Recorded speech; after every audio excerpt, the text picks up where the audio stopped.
forces armées, réalisé par la Direction de l'information et des relations publiques des armées.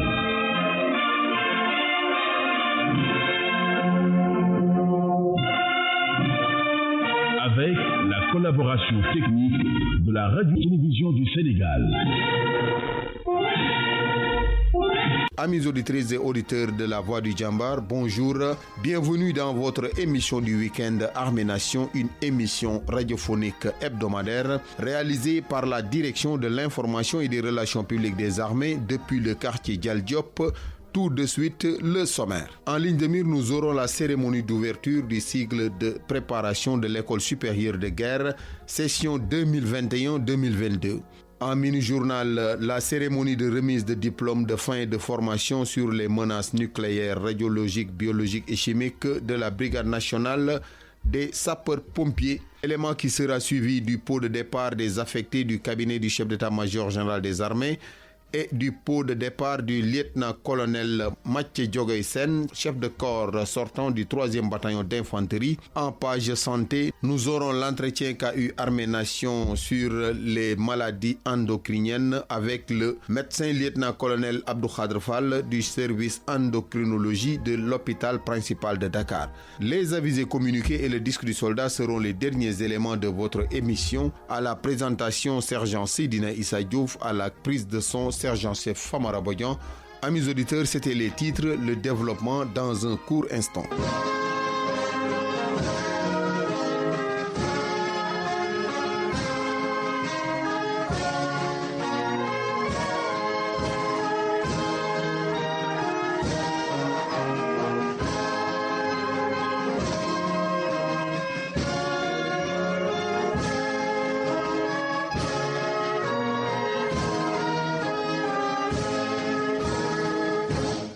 La voix des Djambar. Le général de division Mamadou Gaye, sous-chef d'état-major général des armées, a présidé la cérémonie d'ouverture du cycle de préparation au cours des écoles supérieures de guerre, session 2021-2022. C'était le lundi 13 septembre dernier à la salle polyvalente générale Amadou Abdoulaye Dieng du quartier Dial Diop.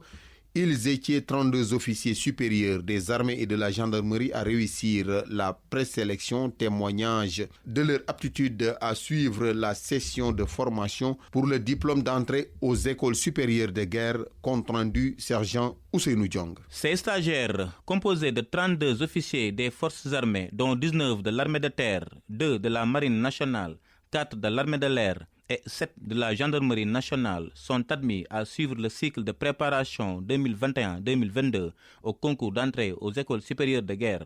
Le lieutenant-colonel Pierre-Yves Dup, conseiller enseignement militaire supérieur de l'état-major général des armées, est revenu sur les différentes phases de ce cycle préparatoire au niveau de la division enseignement militaire supérieur. Comme vous le savez, nous abordons le second cycle de préparation du concours à 1 an avec l'objectif de perfectionner l'outil qu'est la DEMS. La DEMS, c'est un environnement de travail particulièrement adapté à la préparation d'un tel concours. Outre les périodes bloquées, focalisées directement sur la préparation des épreuves du concours, la division dispose d'espaces de travail libres, avec notamment une bibliothèque destinée à améliorer la culture générale ainsi que la culture militaire des candidats. Logistiquement autonome, la DEMS doit représenter pour les stagiaires un espace privilégié pour développer leurs connaissances militaires, mais aussi développer leur culture générale, arme indispensable pour les futurs officiers brevetés de l'École supérieure de guerre. Cette instruction sera renforcée par un cycle de conférences de haut niveau ayant pour but d'asseoir la connaissance des candidats de leur environnement géographique, politique et militaire. Mon général, votre présence ici ce matin pour ouvrir ce cycle de formation témoigne de l'importance accordée par le haut commandement des armées à l'enseignement militaire supérieur et plus généralement au niveau de formation des officiers sénégalais qui sont et qui doivent rester une référence dans la sous-région. La volonté de concourir est la première condition de la victoire. C'est par cette belle citation du maréchal Foch que le général de division Mamadou Gaye, sous-chef d'état-major général des armées, a d'abord félicité les stagiaires avant de leur rappeler. Bénéficiant de l'intégralité des connaissances accumulées tout au long des phases 1 et 2, il s'agira alors de vaincre définitivement le concours d'entrée aux écoles supérieures de guerre. Vous serez alors en mesure de suivre une scolarité de l'école de guerre pour pouvoir servir les forces armées sénégalaises et vous inscrire dans le projet ambitieux 2025 élaboré par l'état-major général des armées. Notez bien que si les épreuves sont individuelles, vous bénéficierez d'appui tout au long de la préparation. Tout d'abord, la division enseignement militaire supérieur, au-delà de conduire le concours, a pour mission première de vous préparer à ces épreuves. Son objectif est de vous armer au mieux pour affronter l'ensemble des obstacles qui vont se dresser face à vous. Avant de terminer son discours, le général Gaye leur a donné quelques conseils pour décrocher avec brio ce diplôme. Pour terminer, je ne vous donnerai qu'un autre. Faites preuve de détermination. Vous occupez tous une fonction qui ne vous permet pas de vous consacrer exclusivement aux épreuves. Soyez déterminés pour être aussi performants dans ces deux environnements. Mon unique conseil dans le cadre du concours est de mener une manœuvre continue de préparation. Vous ne pouvez pas vous contenter de périodes bloquées organisées par la DEMS. Vous devez en permanence vous organiser et exploiter les opportunités pour parfaire votre culture générale et vos fondamentaux tactiques afin de vaincre le concours. En conclusion, soyez bien conscients de l'effort qui est fait par les forces armées sénégalaises pour vous assurer une formation de qualité dont le SEMS est le garant. Ne gaspillez pas cette chance qui vous est donnée et investissez-vous pleinement si vous souhaitez devenir les grands chefs de demain. Je vous renouvelle donc toute ma confiance sur le travail et les efforts supplémentaires que vous allez fournir. Sachez que chacun d'entre vous bénéficiera de toute mon attention et de l'attention des armées durant ce cycle de préparation. Aussi, au nom du général de corps d'armée, chef d'état-major général des armées, je déclare ouverte la session 2021-2022 de l'École supérieure de guerre. Ce cycle préparatoire va permettre à chaque candidat de disposer d'une instruction de qualité pour passer avec succès les épreuves du concours aux écoles supérieures de guerre session 2021-2022. «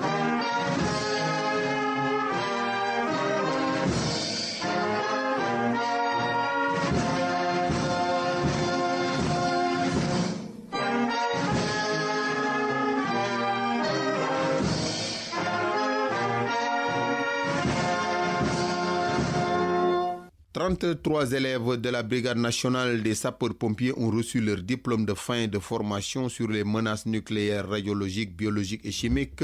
La cérémonie a eu lieu à la caserne Malick Sy le vendredi 10 septembre 2021. Elle a été présidée par le secrétaire général du ministère de l'Intérieur en présence du général de brigade Morsec, commandant la Brigade nationale des sapeurs-pompiers, et du conseil de l'ambassadeur des États-Unis au Sénégal et en Guinée-Bissau. Reportage fonctionnaire caporal Guy Bienvenu, Mathurin Boissy.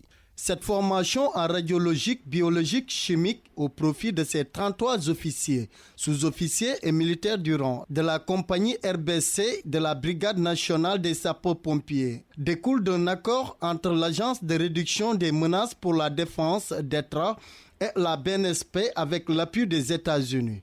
En effet, cette formation qui a duré 7 ans constitue pour ces soldats du feu le parachèvement du processus de renforcement de la capacité nucléaire, de secours d'urgence et de lutte contre les catastrophes, renseigne M. Aïdarognan, secrétaire général du ministère de l'Intérieur. Avant ce partenariat, le Sénégal ne disposait pas de la capacité de riposte CRBN, mais grâce à un investissement soutenu des États-Unis de plus de $6 200 000 en formation à un équipement, notre pays dispose désormais de cet outil de prévention stratégique pour faire face aux défis sécuritaires. La compagnie radiologique, biologique et chimique de la Brigade nationale des sapeurs-pompiers est devenue outillée et compétente pour répondre à l'éventail complet des victimes CBRN, y compris atténuer les conséquences, collecter des preuves et décontaminer les victimes. Dans son adresse, son Excellence Madame Amy Holman, premier conseiller de l'ambassade des États-Unis au Sénégal et en Guinée-Bissau, est revenu sur cette coopération qu'entretiennent son pays et le Sénégal pour le bénéfice de la sous-région. Ce partenariat important entre nos deux pays. Aujourd'hui, nous soulignons aussi les investissements importants de l'Agence de réduction des menaces en matériel de défense des États-Unis, ce que nous appelons DETRA.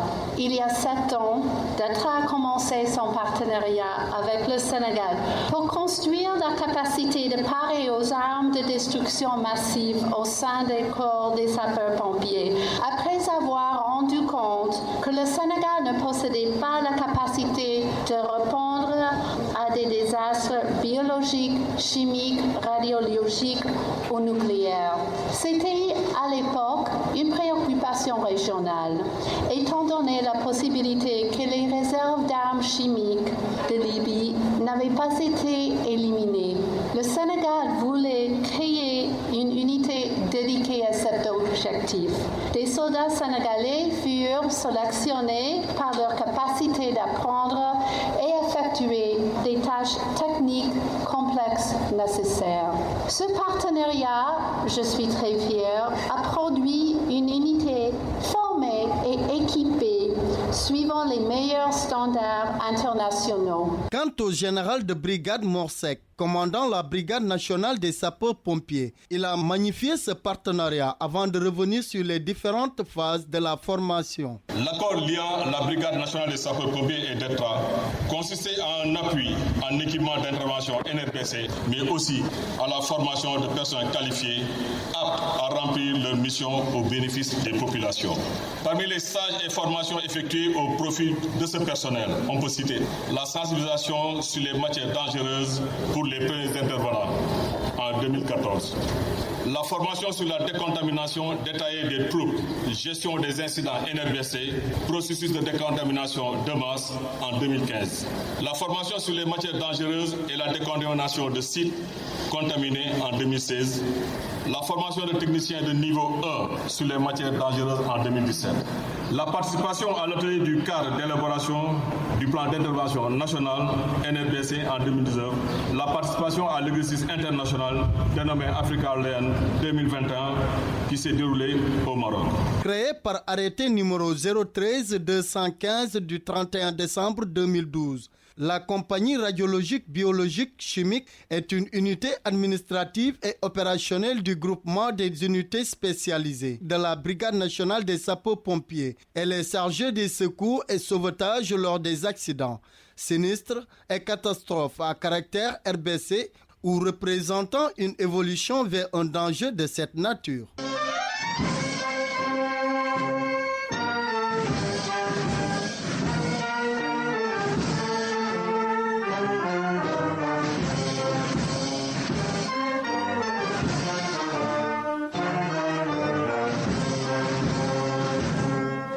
Un pot a été organisé en l'honneur des affectés du cabinet du chef d'état-major général des armées ce lundi 13 septembre 2021 dans l'enceinte de la dite structure.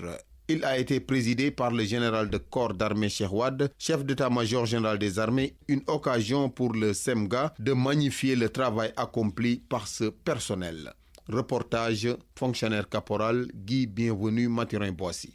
La tradition militaire a une fois de plus été perpétuée avec l'organisation d'un pot de départ en l'honneur des affectés du cabinet du chef d'état-major général des armées. Au-delà de la symbolique qui l'accompagne, c'était un moment empreint d'émotion et de reconnaissance en l'endroit de son personnel. Le général de corps d'armée, Cheikh Wade, chef d'état-major général des armées. Je voudrais d'emblée vous féliciter tous très chaleureusement pour le travail abattu durant votre séjour ici.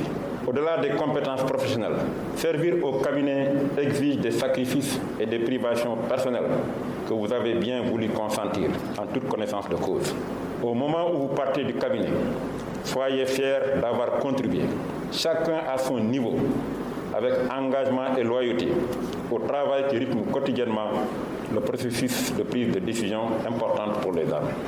Je voudrais que ce sentiment vous guide également dans vos nouvelles stations, enrichis que vous êtes par l'expérience et les enseignements tirés de votre passage au quartier Diallo. Cette activité était aussi une occasion pour ces anciens collaborateurs qui ont marqué l'administration du cabinet de l'état-major général des armées de réitérer toute leur gratitude envers le commandement. Le colonel Amadou Makhtar Ndiaye, actuel commandant de la zone militaire numéro 3, au nom des affectés. Mon général, je m'exprime ici au nom de l'ensemble des personnels affectés qui, j'en suis sûr, sont animés tous d'un même sentiment, celui de gratitude à votre égard pour avoir bien voulu organiser ce pot.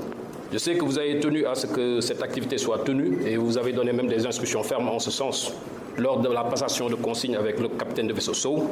Et vous avez insisté que si nécessaire, nous soyons tous rappelés où que nous puissions être pour tenir cette activité. Ceci n'est pas très surprenant pour ceux qui vous connaissent, mon général, et qui savent l'importance que vous accordez à ce que le départ des personnels qui ont servi sous vos ordres, quel que soit leur niveau de responsabilité, leur grade, soit solennellement marqué. Mon général, servir au cabinet est un privilège et un honneur pour nous tous. Donc nous mesurons donc la confiance qui nous a été accordée de travailler au plus haut niveau du commandement des armées. À cela s'ajoutent, mon général, toutes les marques d'attention dont le personnel du cabinet fait souvent l'objet de votre part. Nous espérons juste avoir été à la hauteur des attentes et nul doute que chacun ici, à son poste, a donné le meilleur de lui-même pour mériter votre confiance. Le général Wade a par ailleurs saisi cette occasion pour souhaiter la bienvenue à ses nouveaux collaborateurs, en leur exhortant de maintenir le flambeau qui est le legs de leurs prédécesseurs, mais aussi de poursuivre le travail avec professionnalisme pour répondre aux attentes du commandement pour le bien des armées.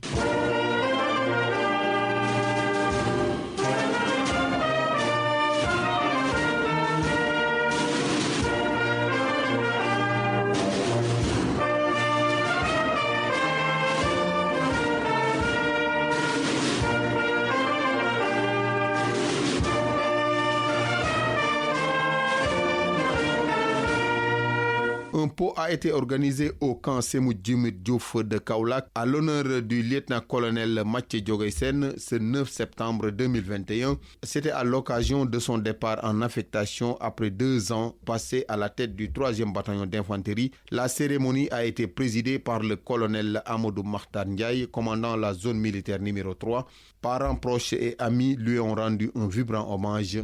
Compte rendu, sergent Amadou Diouf. Cette cérémonie était un moment de communion, de partage et de retrouvailles entre militaires, parents, proches et amis. Venu présider la cérémonie, le colonel Amadou Makhtar Ndiaye, commandant la zone militaire numéro 3, a rendu hommage et a félicité le lieutenant-colonel Sen pour l'excellent travail qu'il a abattu, lui et ses hommes en zone militaire numéro 3 et 5.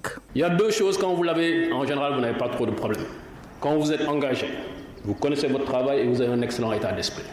Ça marche. Mathieu, jeune lieutenant, toujours souriant, toujours taquiner ses anciens. Très bon camarade, courageux, je le sais. Et ça marche, c'est normal. Et si on le choisit pour commander le 3e bataillon d'infanterie, c'est que les gens estiment qu'il a la capacité de le faire. Et il doit commander un bataillon qui est connu dans l'armée, parce que le 3e bataillon, c'est pas maintenant. Hein. C'est peut-être que ces 2 opérations ont fait un peu ressortir le 3e bataillon, mais de tout le temps, le 3e bataillon a été une unité qui était considérée un peu semi-unité réserve générale. Donc vraiment, je voudrais ici te féliciter pour l'excellent travail que tu as accompli, surtout dans le domaine des opérations. Et je pense que quand même, au cours de ces 2 dernières années, le bataillon s'est remarquablement illustré. Le personnel militaire a tenu à être présent pour lui souhaiter bon vent et plein succès dans ses missions futures. L'adjudant-major Mbaye Sen, président de catégorie des sous-officiers, témoigne. Mon colonel, tous les sous-officiers du 3e bataillon sont honorés durant tout le trajet que vous avez fait durant tout votre commandement. Il vous en remercie et vous souhaite une bonne continuation dans votre fonction future.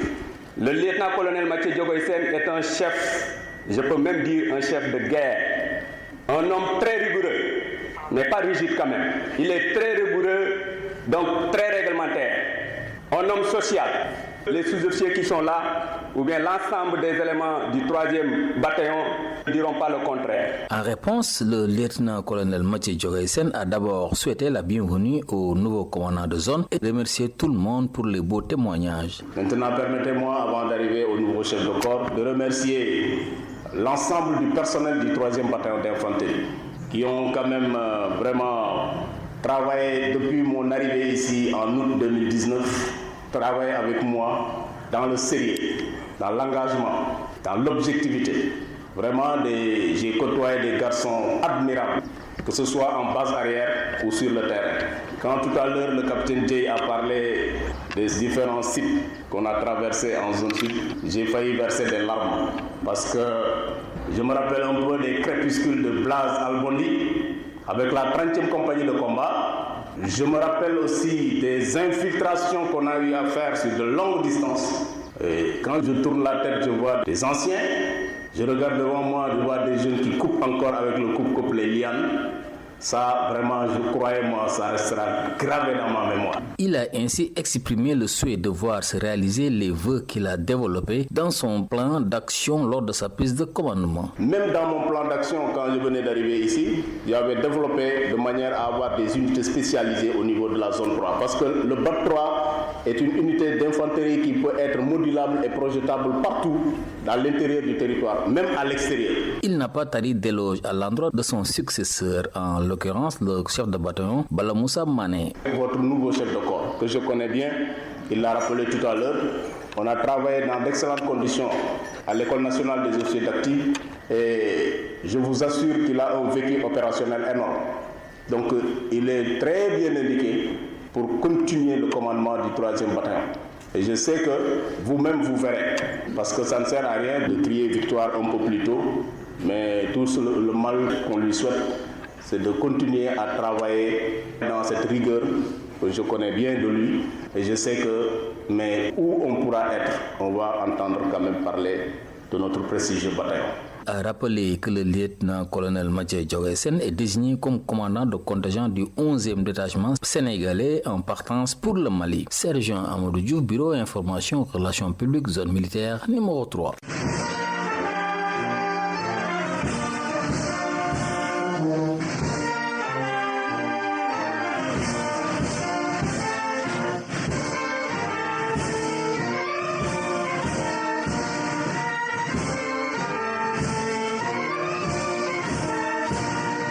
L'endocrinologie est une discipline de la médecine peu connue qui traite beaucoup de maladies dites endocriniennes tant redoutées par les hommes. Pour mieux comprendre cette spécialité et éclairer la lanterne de nos auditeurs, Armée Nation est allé à la rencontre du médecin lieutenant-colonel Abdou Khadr Fall du service endocrinologie de l'hôpital principal de Dakar. Il est au micro du sergent Alassane Diop. Bonjour docteur, bienvenue dans votre émission Armée Nation. Docteur, pouvez-vous vous présenter? Bonjour, je suis le médecin-colonel Cheikh Abdou Khadr Fall.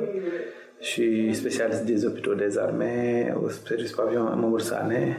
Je suis dans l'endocrinologie, la diabétologie et la médecine interne. Docteur, aujourd'hui notre entretien portera sur l'endocrinologie. Qu'est-ce que l'endocrinologie? L'endocrinologie, c'est une spécialité qui travaille sur les maladies des glandes endocrines. On peut citer essentiellement la thyroïde, les surrénales, l'hypophyse, les gonades, mais également l'endocrinologie s'associe également aux maladies métaboliques telles que le diabète. Docteur, tout de suite, vous venez de citer exhaustivement la liste de quelques maladies endocriniennes. Pouvez-vous revenir sur la liste des pathologies les plus fréquentes? Bon, en endocrinologie, les pathologies les plus fréquentes, c'est essentiellement sur le plan métabolique, le diabète, les maladies endocriniennes, essentiellement les maladies thyroïdiennes, surtout l'hyperthyroïdie. Mais également, il y a les pathologies de la surrénale et de l'hypophyse qui peuvent atteindre toute personne, et même chez les militaires. Docteur, cliniquement, quels sont les symptômes qui peuvent apparaître sur un sujet atteint de maladies endocriniennes? Bon, ça c'est un thème très large, mais chaque organe a des symptômes assez spécifiques en fonction de la pathologie d'organe. Si on donne l'exemple de la thyroïde, les symptômes essentiellement, c'est le fait de maigrir, le fait de trembler. Dans le cas de l'hyperthyroïdie, d'avoir des palpitations. Et c'est ça souvent qui est la pathologie la plus fréquente. Et c'est un exemple parmi tant d'autres. Mais essentiellement, dans la thyroïde, c'est essentiellement ces symptômes, l'amaigrissement, les palpitations, la tachycardie et les hypersudations. Docteur, pouvez-vous revenir sur les modes de transmission de ces maladies? Est-ce que ces maladies sont-elles contagieuses? Absolument pas. Ce ne sont pas des maladies contagieuses, donc on peut l'avoir sans contaminer l'autre. Elles ne sont pas des maladies contagieuses. C'est des maladies liées avec des facteurs de prédisposition, surtout. Chez les militaires, plus précisément, est-ce que ces maladies sont-elles fréquentes? Effectivement, bon, c'est comme dans la population générale. Le diabète, c'est une maladie qui existe. aussi bien chez les militaires que chez les civils. Et de plus en plus, la prévalence augmente dans les armées. L'hyperthyroïdie, essentiellement la maladie de Basedow également, commence à exister dans les forces armées, aussi bien chez les hommes que chez les femmes. Mais nous savons que c'est une maladie qui est plus fréquente chez la femme et depuis quelques années, nous accueillons des femmes dans l'armée. Dans les armées, comment se fait la prise en charge des personnes atteintes de maladies endocriniennes? D'abord, dépister au niveau des unités. Maintenant, si c'est des pathologies qui nécessitent un suivi, ils sont suivis essentiellement à l'hôpital militaire de Ouakam, à l'hôpital principal de Dakar et au CMIA. Donc une prise en charge parfois multidisciplinaire, mais essentiellement autour de l'endocrinologue qui va coordonner un peu les soins. Quelles sont les mesures individuelles que chacun doit prendre pour éviter ces maladies? Bon, sur les mesures, il n'y a pas de mesures particulières, hein, mais sur le diabète, oui. Bon, sur la thyroïde, essentiellement, c'est le stress qui est un facteur qui peut être un facteur déclenchant ou d'autres entretiens. Mais le diabète peut être prévenu par l'activité physique, l'alimentation, mais également surtout l'activité physique et l'alimentation. Et on sait que dans l'armée, l'activité physique demeure la pierre angulaire pour la santé des militaires en général. Au niveau étatique, existe-t-il des politiques mises en place pour lutter contre ce fléau? Effectivement, au niveau du ministère de la Santé, nous avons ce qu'on appelle le département de lutte contre les maladies non transmissibles qui sont assez fréquentes dans notre population. Donc, il y a des structures qui luttent. Il y a des associations de malades comme la SMART pour la thyroïde. Il y a également les sociétés savantes qui s'intéressent à la prise en charge, mais également dans des activités de sensibilisation et d'éducation thérapeutique des patients qui portent ces maladies endocriniennes-là. Mais également des efforts dans la subvention des médicaments pour ces patients. Docteur, actuellement, le monde fait face à la pandémie à Covid-19. Quel conseil donnez-vous aux malades atteints d'endocrinologie quand on sait qu'ils font partie des cibles les plus exposées? Effectivement, essentiellement le diabète, donc tous les diabétiques doivent être vaccinés. Il faut que tous les gens qui portent, quelle que soit la maladie endocrinienne, se fassent vacciner parce que le vaccin demeure la pierre angulaire de la prévention, sans oublier bien sûr les mesures barrières, mais il n'y a pas de contre-indication à la vaccination. Ces personnes-là, elles peuvent bien aller se faire vacciner comme les autres. Docteur, nous voici au terme de notre entretien. Votre dernier mot? Mon dernier mot, c'est essentiellement attirer l'attention que les maladies non transmissibles commencent à augmenter dans leur prévalence. Il nous faut avoir, même au sein des forces armées, une unité qui va jouer son rôle surtout dans la prévention de ces maladies quand on sait qu'elles ont des conséquences qui peuvent être graves pour le militaire, mais également pour la société. Docteur Armée Nation vous remercie de votre disponibilité. Je vous en prie.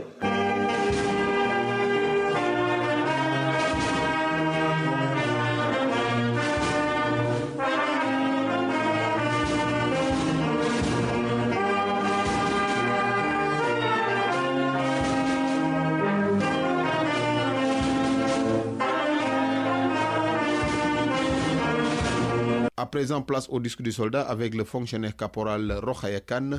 Armée Nation souhaite une excellente écoute aux adjudants-chefs Moussa Koulibaly et Alpha Niang et aux sergents-chefs Malik Gueye et Martial Bassène de l'armée de l'air.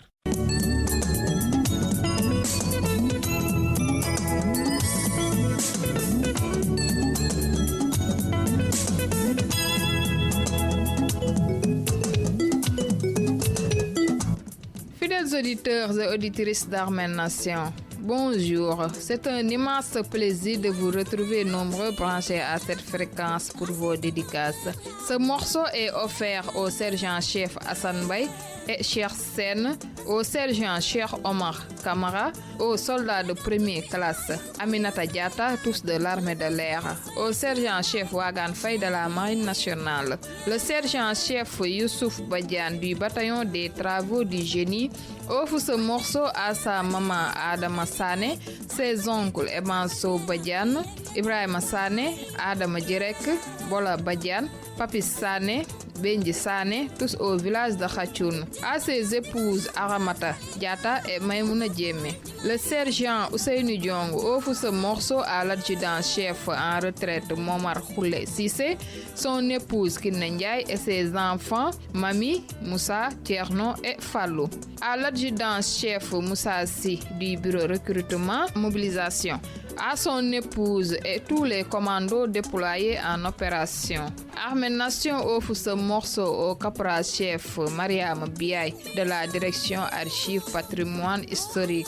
Le sergent-chef Omar Meng dédie ce morceau à toute sa famille, à ses frères d'armes du 12e bataillon d'infanterie, aux officiers, sous-officiers et militaires du rang. Sans oublier l'adjudant-chef Paul Nadjelin, l'adjudant Adam Diouf, à la 24e compagnie, l'adjudant Khassim Sow, l'adjudant Malik Mbouch, le sergent-chef Mamoudou Bodian du bataillon du terrain, le sergent-chef Famara Bodian et le sergent Sizna Issa Laye Diouf, tous à la DIRPA. Ce morceau tournera pour faire plaisir au lieutenant Marthe, au sergent-chef Barandiaye, aux soldats de première classe Safietou Badji et Oumou Kalsumba. Dédicace offerte par le soldat de première classe Seynabou Sané, le sergent Meissa Keita. Fidèles auditeurs, c'était tout pour vos dédicaces. Nous vous donnons rendez-vous la semaine prochaine à la même heure et sur la même fréquence. D'ici là, prenez soin de vous.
Fidèles auditrices et auditeurs de Armée Nation, voilà qui met fin à votre émission. Nous vous souhaitons un excellent week-end et vous donnons rendez-vous dans un autre numéro de Armée Nation. Vous aviez à la présentation Sergent Sidina Issa Diouf, à la prise de son, sergent-chef Famara Bodian.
Armée-Nation.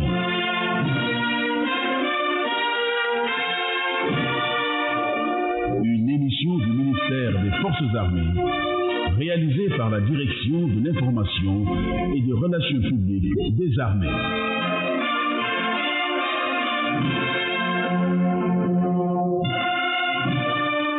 Avec la collaboration technique de la Radio-Télévision du Sénégal.